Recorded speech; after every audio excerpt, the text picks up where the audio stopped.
Part 1. Documentation for the access to the benefits of the scholarship and accommodation granted by Erdis.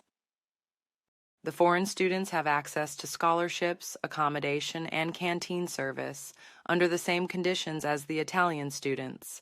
Students that are not resident in Italy, non-European or European with the family unit abroad, and non-independent foreign students resident in Italy with a family nucleus of parents residing abroad must present the necessary original documentation for the calculation of the ISEEU, ISPEU, as specified in the scholarship announcement. It is not necessary for students to go to CAAF to make these calculations. That will be carried out by the competent Erdis office.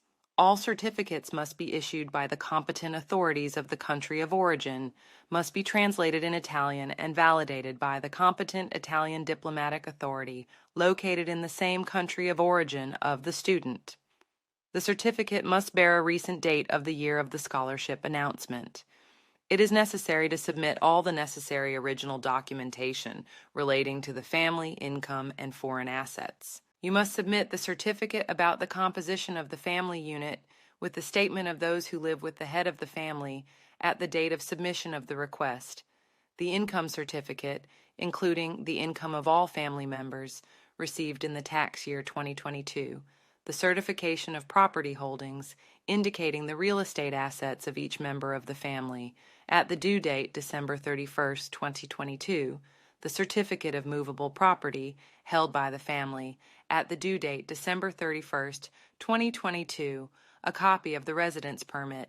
This provision about the necessary documents, except for the residence permit, also applies to Italian students who have a family unit or income or assets abroad. Part 2. Deadline for foreign students. Foreign students who, even with a regularly submitted request within the established deadline, 26th August 2024, will not be able to present, along with the application, all the necessary original documentation relating to the family, income, and foreign assets, may submit it later by September 20th, 2024. If, at the time the provisional rankings are drawn up, the necessary documentation set out in the notice has not yet been sent or is not in order, the student will be declared excluded from the grant due to the impossibility of determining his or her university level indicator. The student's position may be reassessed when the definitive rankings are drawn up if he or she submits all the correct original documentation in accordance with the requirements of the notice by the deadline of 20th September 2024. Students who, by the deadline of 20th September 2024, have submitted original but incomplete or imperfect documentation and have therefore been excluded from the benefit with the provisional and or definitive rankings may, by 21st October 2024, submit further documentation supplementing the previous one.